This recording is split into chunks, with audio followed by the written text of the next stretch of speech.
Bismillahirrahmanirrahim. Assalamualaikum warahmatullahi wabarakatuh. Hidup mahasiswa, hidup. Baik, teman-teman sekalian, sahabat-sahabat mahasiswa sekalian, kembali lagi pada podcast Education Dewan Eksekutif Mahasiswa IAIN Bone. Khususnya pada Kementerian Informasi dan Komunikasi kembali menghadirkan episode ke-16, kehadiran orang yang hebat, tentunya masih dalam intrakampus IAIN Bone, yaitu ketua dari Sanggar Seni BSF IAIN Bone. Jadi dalam beberapa menit kemudian dalam video ini kita akan bercengkrama bersama ketua dari SSB. Tentunya sebenarnya untuk mengenal lebih jauh apa itu SSB BSF. Tentunya selamat datang Kakak dari ketua SSB. Tentunya terima kasih atas kesempatannya untuk hadir dalam podcast Education Dewan Eksekutif Mahasiswa IAIN Bone. Nah, terlebih dahulu perkenalkan, saya Wardi Saputra, staf dari Kementerian Informasi dan Komunikasi Deoma IAIN Bone. Tentunya akan memandu jalannya diskusi kita pada hari ini. Oke. Lebih dahulu mungkin bisa diadakan perkenalan ketua dari SSB BSF itu sendiri, Kak. Baik, bismillahirrahmanirrahim. Jadi langsung saja, kalau nama saya itu Alwan, saya diberi nama sanggar atau nama seni itu Suki, nama Teriolo. Nah, disebut nama Teriolo. Jadi saya prodi manajemen pendidikan Islam, ya, angkatan 2017. Yang sementara masih menjabat jadi ketua SSB BSF IAIN Bone. Mungkin hanya itu. Oke. Jadi itu tadi perkenalan dari ketua SSB BSF, yaitu Kak Alwan. Nama sanggar Suki. Jadi itu adalah salah satu ciri khas dari SSB ketika kadernya masuk dalam SSB, maksudnya mahasiswa yang masuk dalam SSB, maka akan diberikan nama khusus untuk internal dari SSB itu sendiri. Nah, sebenarnya Kak, apa sih kesibukannya untuk saat ini? Untuk kesibukan akademis dan juga non akademis. Kalau mengenai kesibukan saya pribadi, untuk akademis saya sementara penelitian, dan kalau untuk yang non akademis itu salah satunya ya mengurus organisasi. Kebetulan sekarang itu sembari berjalannya kepanitiaan Festival Teater Mahasiswa Indonesia juga mempersiapkan untuk musyawarah besar pergantian pengurus, karena itu kami penting yang namanya regenerasi, makanya perlu adanya pergantian pengurus atau yang akan diselenggarakan di MUBAS nantinya. Ya, Oke, tadi kesibukan dari ketua kita baik itu akademis maupun non akademis. Nah, sekarang Kak mungkin bisa diperkenalkan apa itu SSB BSF. Seperti apa itu SSB BSF? Ya. Jadi SSB BSF itu atau disebut Sanggar Seni Budaya Bandri Sultanul Fatimah merupakan organisasi yang mengakomodir seluruh potensi yang dimiliki oleh mahasiswa di bidang kesenian maupun kebudayaan. Jadi kami itu memiliki berbagai kegiatan-kegiatan yang menjadi bentuk pengembangan kita untuk kedepannya, baik di bidang kesenian maupun kebudayaan. Jadi itu tadi kami Sanggar Seni Budaya Bandri Sultanul Fatimah memiliki tanggung jawab moral terhadap kemajuan dan perkembangan seni budaya khususnya di daerah kita di sini, yaitu Bone. Itu yang menjadi ciri khas dari kita. Selanjutnya apa bidang-bidang apa saja yang ada di SSB itu sendiri, dan juga sebenarnya bagaimana struktur organisasi dari BSF itu sendiri, Kak? Oke, jadi kalau mengenai masalah struktur, ada dua wakil ketua saya, disebut dengan ketua 1 dan ketua 2. Jadi ketua 1 itu membidangi organisasi kerjasama sekretariatan atau biasa disebut dengan OKK. Dan ketua 2 membidangi bakat dan minat. Nah, Di sini kalau di ketua satu itu di bawahnya ada kabit-kabit atau ketua bidang keorganisasian dan kaderisasi, ketua bidang hubungan masyarakat, ketua bidang ketua bidang inventaris dan kesekretariatan, dan yang terakhir itu ketua bidang kajian dan penelitian. Itu yang membidangi itu di bagian OKK. Lanjut di bagian bakat minat, ya ini yang menjadi ciri khas atau potensi yang ada di Sanggar Seni Budaya yang tidak dimiliki mungkin oleh ormawa lain ataukah organisasi lain. Jadi ada 7 yang menjadi bidang di sana, atau biasa disebut di Sanggar itu komunitas. Ada kabit teater, ada ketua bidang rupa, ketua bidang musik, apalagi setelah musik itu ada sastra, setelah sastra tilawah, film, teater, rupa, musik, tari, film dan tilawah, sastra. Itu 7. Jadi 7 dari bidang. Begitu pula tadi sempat disebutkan terkait struktur organisasi tentunya untuk mendampingi ketua umum dalam menyukseskan 1 tahun periode kepemimpinan. Nah, selanjutnya Kak, sebenarnya ketika berbicara SSB BSF, apa yang menjadi ciri khas selain dari seni dan budaya, dari perbedaan untuk ormawa yang lain, dan juga sebenarnya apa yang membedakan SSB BSF ini dengan sanggar seni yang ada di luar sana? Oke. Jadi perlu diketahui bahwa Sanggar Seni Budaya bukan hanya berfokus di bidang kesenian, akan tetapi kami juga memperhatikan bagaimana caranya memformulasi sebuah kegiatan itu yang mampu menunjang kegiatan akademis mahasiswa. Jadi memang disitulah substansinya dari tujuan organisasi itu sendiri, yaitu menunjang perkuliahan atau akademis. Jadi salah satunya itu yang membedakan, kami mencoba itu sistem pengkaryaan kami itu berbasis riset. Jadi beda dengan mungkin yang sanggar-sanggar di luar paling bersifat ekspresionis ataukah lebih kepada explore.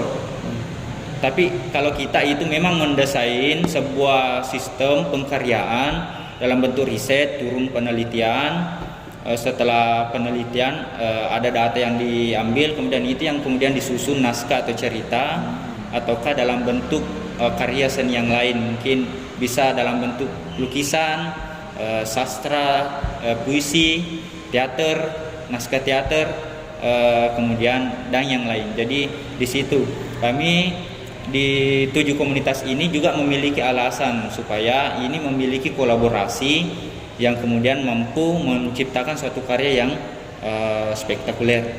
Dalam hal ini yang baik misalkan yang mampu memiliki dampak atau pengaruh di sekitarnya. Jadi itu untuk menunjang selain berkarya tentunya di SSB, dan juga bisa mampu mengembangkan taring kadernya di dunia akademis itu sendiri. Jadi sempat juga dijelaskan bahwasanya SSB BSF ini selain melakukan karya tentunya turun langsung ke lapangan untuk mencari karya itu sendiri, dan juga kemudian mengekspresikannya dalam sebuah karya seni seperti itu. Nah, selanjutnya Kak, apa itu seni menurut perspektif dari ketua umum dari SSB itu sendiri? Kemudian definisi seni menurut ketua itu sendiri bagaimana? Kalau saya sebenarnya seni itu bukan dalam artian itu adalah keindahan, itu bagian dari seni. Jadi perlu saya luruskan, seni di sini hadir. Beda dengan seni, beda dengan karya seni. Karya seni itu yang biasa dipentaskan, ataukah itu yang biasa dipajang, ataukah merupakan sebuah media yang sudah dituliskan atau diolah. Jadi itu karya seni. Jadi di sini seni itu sebenarnya substansinya adalah ketika kita mampu merasakan apa yang ingin disampaikan oleh orang lain atau pembuat atau pengkaryanya. Jadi itu yang dimaksud ketika hal itu mampu kita cermati, kemudian itu sampai pesan ini meskipun pada dasarnya si yang pengkarya seni ini memiliki alasan tersendiri, tapi yang dirasakan itu beda, itu di situ hadirnya seni. Jadi itu seni bisa dirasakan baik itu pembuatnya maupun orang yang melihat karya seni di situ tersebut. substansinya seni. Dan kalau bagi saya seni itu lebih kepada pemaknaan hidup. Pemaknaan hidup. Jadi sebenarnya dalam hidup kita ini tidak bisa lepas dari yang namanya seni. Karena setiap aspek kehidupan kita itu pasti melalui kesenian. Tanpa adanya kesenian ini mungkin hidup kita akan terasa suam, hambar, ataukah dalam artian kalau bahasa tidak berwarna, tidak berwarna, abu-abu, jadi gitu, hitam putih ya. Itu perannya. Kenapa? Jadi kita memiliki prinsip, kita memiliki pegangan untuk memaknai apa yang ingin kita perbuat. Seluruhnya itu memiliki alasan tersendiri dan makna yang dipetik dari setiap perbuatan kita yang telah dilakukan. Jadi di situ hadirnya seni. Perlu kita ketahui bahwa kalau misalkan orang tanpa seni itu, orang hidup tanpa seni, saya yakin itu akan mendatar, ataukah hanya mengikuti arus, ataukah tidak memiliki sebuah prinsip di dalam hidupnya. Dia hanya mengikuti apa yang menjadi apa yang terjadi di sekitarnya, dia mengikuti situ saja. Jadi di situ perannya kesenian. Jadi menurut seni, menurut perspektif Ketua Umum SSB BSF itu, yakni seni itu tidak bisa dilepaskan, tidak bisa terlepas dalam hidup kita itu sendiri. Kemudian dengan adanya seni kita bisa memaknai kehidupan itu sebenarnya. Kemudian dengan adanya seni kita bisa hidup lebih berwarna. Jadi selain dari berwarna kehidupan itu sendiri, kemudian dengan adanya seni kita bisa menciptakan tantangan untuk kehidupan itu sendiri. Jadi tidak flat begitu. Oke. Selanjutnya Kak, bagaimana sebenarnya mengembangkan jiwa seni khususnya untuk kader dari SSB BSF itu sendiri, dan kemudian ekstra di luar dari SSB BSF itu sendiri Kak? Ya. Jadi banyak hal yang dilakukan kalau di kegiatan kami itu, karena memang kalau menyangkut persoalan kesenian itu sangat luas, dan untuk merealisasikan kesenian itu sendiri mungkin kita sangat sibuk. Makanya di organisasi itu memang harus banyak ide yang perlu diaktualisasikan. Jadi di situ kesibukan kami. Jadi peran kami itu untuk menanamkan jiwa kesenian ini terhadap mungkin kader kita atau adik-adik kita. Yang pertama adalah melakukan pembinaan atau pelatihan. Di setiap di anggota baru itu memang ada dibentuk sebuah pelatihan selama 3 bulan ini, dibentuk dalam berbagai sistem dan silabus yang telah dibuatkan supaya pendidikannya itu terarah setelah melewati itu yang namanya pengukuhan. Setelah dikukuhkan belum masuk di proses pengukuhan, itu panjang prosesnya. Makanya kita di Sanggar Seni Budaya memang menjunjung tinggi yang namanya proses ataukah kesungguhan untuk masuk di Sanggar Seni Budaya, karena susah untuk berkesenian. Bukan persoalan seni itu menarik atau bagaimana, tapi prosesnya di dalamnya itu yang sangat susah untuk dicapai sebuah pencapaian kesenian itu sendiri. Jadi itu salah satunya untuk menanamkan, salah satunya pelatihan, kemudian pendekatan secara persuasif. Jadi pendekatan ini misalkan yang seniornya ini memiliki bakat di bagian memainkan suling. Jadi sudah ada orang yang ditarget, sudah ada orang yang ditarget bahwa ini yang mau saya didik untuk menjadi generasi saya. Jadi di situ tetap tidak putus generasi. Jadi di situ untuk penanamannya. Di samping itu kita membawa keluar teman-teman itu mencarikan event-event yang di luar daerah, baik regional maupun nasional. Ada beberapa forum kesenian memang yang sifatnya nasional dan regional. Salah satunya itu TTM, teman-teman Teater Nusantara, teman-teman. Teman-teman Teater Nusantara di situ semua aspek kesenian dan pekerja-pekerja seni berkumpul untuk berbagi. Ya, beberapa kembali juga. Kemudian ada festival tari, festival teater, festival sastra, pesta masyo, FTMI, variasi dan lain-lain, itu semuanya masuk di kegiatan nasional maupun regional. Jadi di situ supaya teman-teman memiliki pengalaman dalam karena kalau kita hanya setelah melakukan pendidikan secara internal, ya itu tadi harus ada aktualisasi. Jadi cara mengaktualisasinya ya teori. Cara mengaktualisasikannya adalah membawa keluar ataukah membuatkan sebuah pementasan yang sifatnya mampu memberikan output yang baik kepada teman-teman di sanggar. Jadi itu. Kemudian perlu kalau untuk masyarakat itu salah satunya sering kita melakukan penelitian budaya. Penelitian budaya ini memang diformulasi secara khusus untuk teman-teman dalam proses jenjang keanggotaannya. Jenjang keanggotaannya itu untuk supaya teman-teman memiliki progres. Jadi di situ memang tadi yang dari awal saya katakan bahwa kita memformulasi sebuah kegiatan itu berbasis riset. Jadi teman-teman turun penelitian, melaporkan apa yang didapatkan, kemudian membuatkan sebuah laporan dalam bentuk skripsi, Jadi itu yang dilaporkan untuk kemudian dibukukan dan disumbangkan kepada baik itu dinas kebudayaan maupun di perpustakaan, supaya ini menjadi bacaan literatur yang mampu mendidik teman-teman maupun teman-teman di sanggar maupun yang di luar. Nah, kemudian banyak kerjasama sesama pekerja seni di luar, itu yang penting, menjalin harmonisasi antar pekerja seni. Oke, jadi tadi rentetan baik itu kaderisasi dari SSB BSF sendiri, kemudian bagaimana mengaktualisasikan seni menurut perspektif BSF itu sendiri. Jadi sebenarnya seni itu sangat sulit. Seni memang menarik, tetapi tidak semua orang bisa menggambarkan seni itu. Jadi memang seperti yang dikatakan oleh Ketua Umum dari SSB BSF bahwasanya sangat sulit untuk melakukan kesenian sendiri. Kemudian tidak semua orang ingin berproses. Jadi proses adalah hal yang tertinggi tentunya di semua organisasi sepertinya. Jadi sekali lagi bahwasanya proses itu sangat penting untuk menunjang, untuk memperlihatkan siapa orang-orang yang memang bisa tampil. Kemudian Kak, yang ingin saya tanyakan dari Dema yaitu bagaimana kesenian dari IAIN Bone itu sendiri? Apakah susah dibentuk atau bagaimana?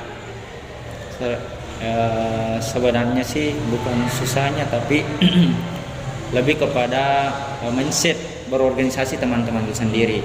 Karena hampir seluruh bisa kita berkesenian, tapi mindset teman-teman itu yang mungkin rata-rata yang sudah tidak minat terhadap organisasi, itu yang menjadi mungkin pengaruh gadgeting. Salah satunya itu yang menghambat biasanya orang untuk berkarya. Nah, gadget, kemudian beberapa pengaruh yang lainnya, yang kehidupan yang sifatnya hedonis atau hanya berupa hiburan semata. Itu yang menghalangi proses pengkaryaan teman-teman di lingkup IAIN Bone, karena itu mindset belajarnya kan. Karena menurut saya memang yang menjadi bukti bahwa kita pernah hidup adalah karya. Bahwa kalau kita tidak berkarya, kita tidak akan dikenang begitu. Jadi itu sih mindset teman-teman cukup di lingkup IAIN Bone. Kemudian kesehariannya, lingkungannya, itu semua yang mempengaruhi kita di sini. Karena salah satunya ya kalau saya melihat, saya membaca bahwa khususnya kita orang Bone, kita memandang kesenian itu hanya sifatnya praktis, ataukah praktis itu dalam artian hanya sekadar tampil tanpa melihat proses di dalamnya. Kemudian yang paling para itu adalah hanya melihat sebagai hiburan semata, tidak melihat bahwa seni itu adalah sentuhan jiwa yang mampu menggerakkan orang lain. Jadi itu tadi, bahwa makanya sangat susah berkembang kesenian di daerah kita, karena melihat fungsionalnya itu sebuah karya seni, tidak melihat bahwa karya seni ini memiliki kesenian yang tinggi, bukan substansinya yang dilihat, tapi apakah ini berguna untuk saya gunakan, lebih kepada itu. Jadi makanya apresiasi seninya orang Bone itu kurang. Di situ hambatannya, khususnya bukan hanya di Sanggar saja, tapi seluruh mungkin pekerja seni yang ada di Bone. Ya, seperti itu, hambatan dari kaum milenial. Tentunya karena untuk memajukan seni tentunya membutuhkan apresiasi dari kaum muda, karena siapa yang akan meneruskan budaya kita, khususnya budaya Bugis, Bone, kalau bukan kita sendiri. Kemudian tadi sempat dilontarkan bahwasanya teruslah berkarya, karena hanyalah orang berkarya yang akan dikenang, tentunya. Nah Kak, karena kita bercengkrama dengan Ketua SSB BSF, ada tidak suka dukanya menjadi ketua, dan juga ada suka dukanya ketika melakukan panggung ekspresi, khususnya di SSB BSF sendiri Kak? Banyak sih yang menjadi kendala selama kepengurusan di tahun ini, terutama mungkin hambatan COVID kemarin, tapi itu tidak menghalangi, karena kita tetap berkarya melalui online, dalam artian segala bentuk program kemarin itu dikemas dalam bentuk hybrid, ataukah semacam pementasan secara online, di live streamingkan melalui Zoom dan media yang lain, media Instagram maupun Facebook. Jadi itu salah satunya juga mungkin hambatan ya internal, karena tidak semua orang memiliki karakter yang sama. Karakter yang sama. Banyak orang yang perlu dirangkul dan dibentuk untuk mampu bekerja sama. Itu yang biasanya menjadi polemik kita dalam berorganisasi. Tapi disitulah seninya memang, untuk mampu menggerakkan orang-orang ini supaya memiliki jiwa berkesenian yang tinggi. Jadi panjang sebenarnya prosesnya kalau mungkin bentuk sebuah panggung ekspresi atau panggung kesenian, itu panjang prosesnya, mulai dari kepanitiaan maupun pelatihan pementasan. Di situ biasanya terjadi sebuah polemik secara internal yang mungkin menjadi evaluasi kita untuk kedepannya. Lebih kepada itu sih, persoalan izin kemarin juga, karena dilarang berkerumun dan lain-lain, karena di situ semangatnya teman-teman ketika membuat kegiatan ataukah panggung ekspresi, ya di situ semangatnya ketika penontonnya banyak penonton yang ingin datang. Dan alhamdulillah kemarin ini kami mencoba untuk melaksanakan panggung, mungkin bahkan ada 300-an 500-an orang yang datang menonton kalau berdasarkan registrasi kemarin yang pengukuhan ini. Dan di sisanya yang lain itu mulai harlah panggung ekspresi 17 Agustus Hari Jadi Bone, dan panggung ekspresi lainnya itu disiarkan secara online di Zoom. Jadi saya sudah membeli akun Zoom supaya teman-teman mampu berekspresi secara online. Memang kita di situ diajarkan untuk beradaptasi dengan kemajuan teknologi yang sekarang. Jadi kita tidak boleh merasa putus asa ataukah hilang ide untuk tetap berkarya, karena semuanya bisa dilakukan. Tidak ada yang mustahil di dunia ini selama ada kemauan.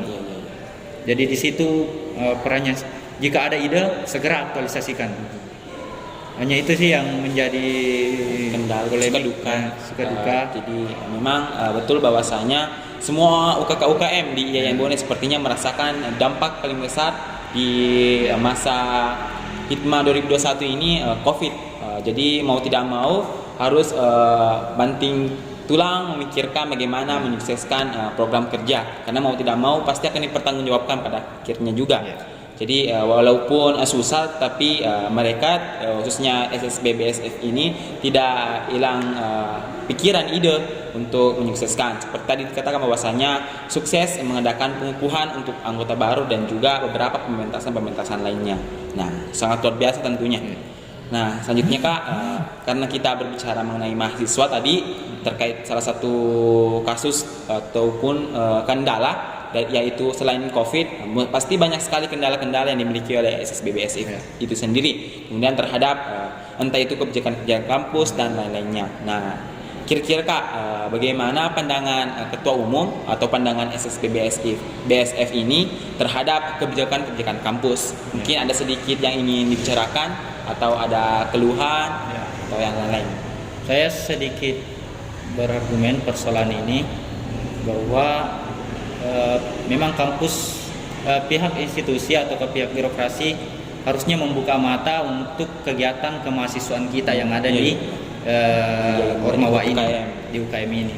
Karena saya menganggap bahwa potensi terbesar yang ada di institusi hanyalah di organisasi kemahasiswaan. Karena disinilah teman-teman mengasah bakat dan minatnya untuk mampu mengembangkan ataukah baik pribadinya maupun institusi itu sendiri. Soalnya di situ sih kekurangannya, kalau saya melihat bahwa memang kita kurang dipandang, maksudnya dipandang itu bergaul dengan teman-teman, mampu melihat prosesnya bagaimana. Di situ yang menjadi perannya. Makanya saya beranggapan bahwa institusi itu, kualitas kampus itu tidak dilihat dari seberapa megah gedung yang dimiliki, tapi dilihat dari kualitas mahasiswanya, baik itu sifatnya pengetahuan, pengalaman, dan prestasi. Jadi di situ sih ukurannya. Jadi di situ saya berharap untuk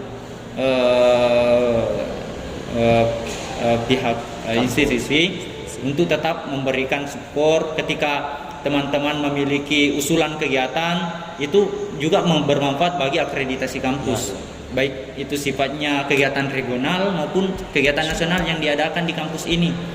Jadi betul-betul itu yang diberikan support sepenuhnya, karena disinilah jantung institusi. Kalau saya beranggapan di Ormawa itu merupakan jantung institusi. Jadi cukup Kak terkait kebijakan kampus. Sebenarnya dari episode 1 sampai episode sekarang ini dari Ketua SSB BSF, khususnya untuk bintang tamu UKM, sepertinya keluhannya yaitu para orang-orang yang berada di institut, khususnya orang-orang yang bekerja, para pegawai dan lainnya, tentunya kurang support sepertinya. Padahal mau tidak mau jantung dari institut itu sendiri ya mahasiswanya. Padahal bakat dari mahasiswa itu sendiri bukan hanya dalam bakat akademis. Banyak sekali bakat-bakat yang harus dibibi dan juga harus dipupuk dan juga harus direalisasikan. Jadi mungkin bisa diberikan sedikit sedikit kemauan, maksudnya untuk melirik suksesan untuk UKM itu sendiri. Kemudian Kak, mungkin ada tidak masukan untuk kampus itu sendiri selain tadi untuk kebijakan-kebijakannya? Kalau persoalan masukan khususnya dari kita, saya berharap ini masukan bahwa orang-orang yang bergelut di organisasi itu kan tentunya mereka belajar di organisasi. Mereka aktif di organisasi itu memiliki sebuah tujuan, di mana disitulah memang tempatnya bermasyarakat, ataukah tempatnya saya beranggapan di organisasi merupakan substansinya sebuah ilmu, karena di situ bukan hanya teori yang diberikan, tapi dengan praktek, pengalaman, bertemu dengan pejabat-pejabat tinggi, komunikasi dengan berbagai pihak, baik itu masyarakat maupun di luar masyarakat itu sendiri, dan di situ perannya organisasi. Jadi perlu ada semacam program penilaian yang diberikan pihak institusi berupa ada SKS memang untuk orang-orang yang baik itu yang jadi pengurus ataukah yang aktif di organisasi.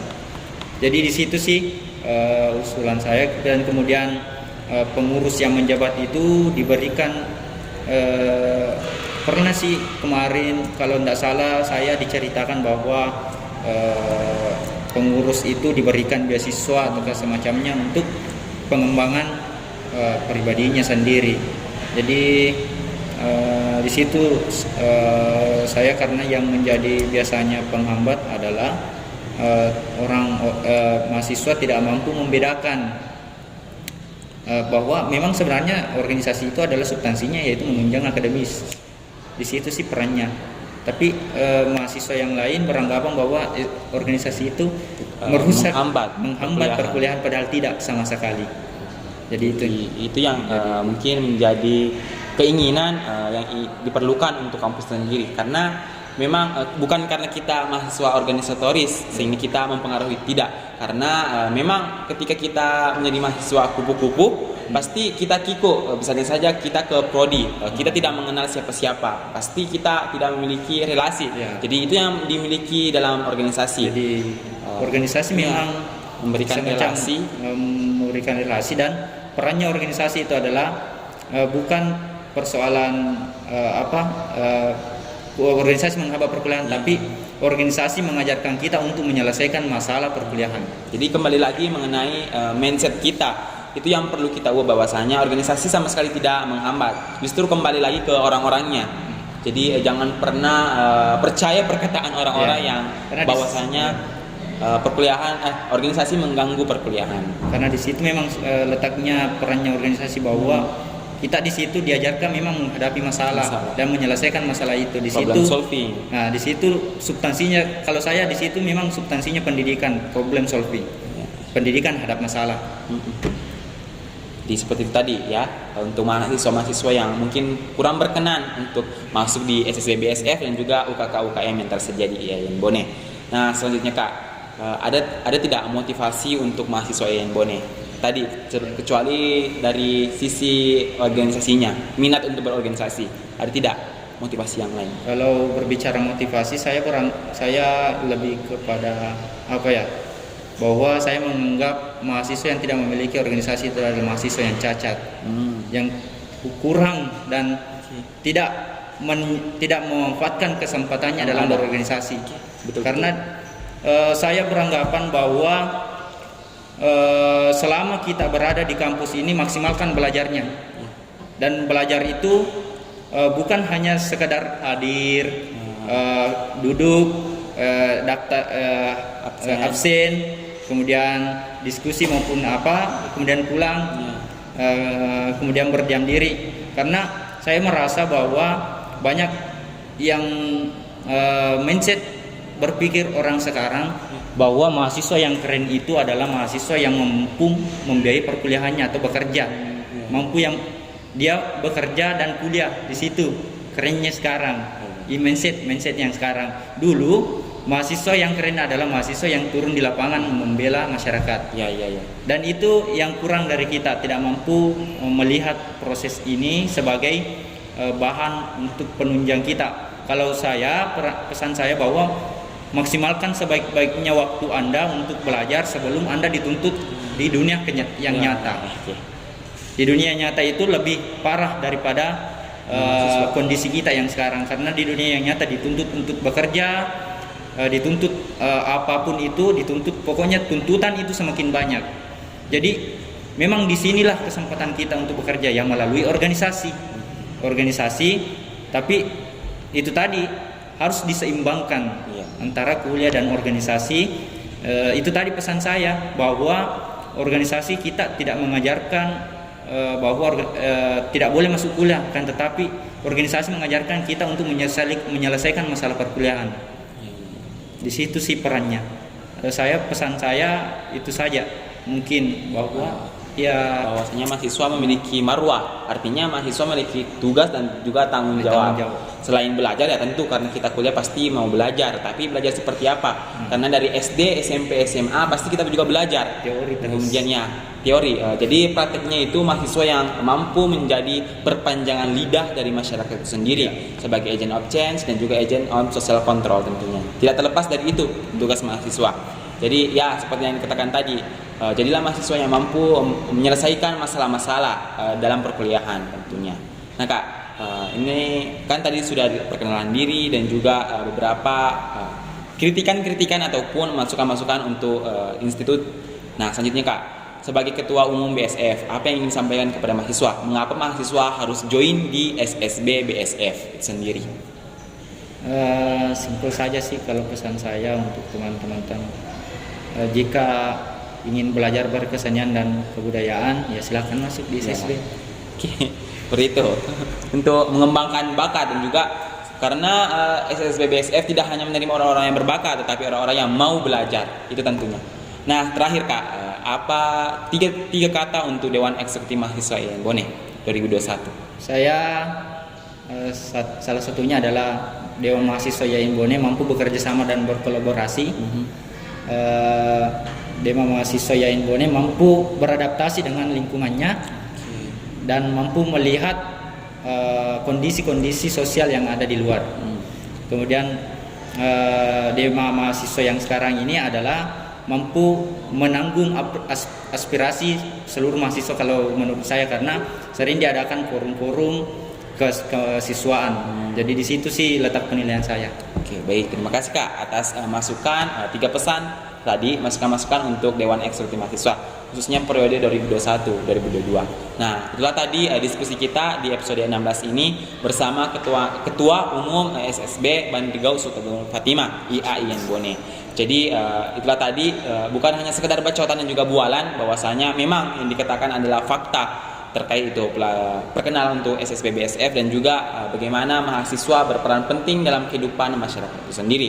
Mohon maaf apabila ada kesalahan dan juga apabila menyinggung hati dari beberapa pihak-pihak yang kami sebutkan tadi dalam diskusi kita. Mohon maaf, karena kita juga dalam proses pembelajaran. Setidaknya itu adalah kata hati kita yang kita keluarkan. Lebih dan kurangnya mohon dimaafkan. Moga-moga bisa diambil manfaatnya. Berpikir ilmiah, bertindak bijaksana. Wallahul muwaffiq ila aqwamit thoriq. Wassalamualaikum warahmatullahi wabarakatuh.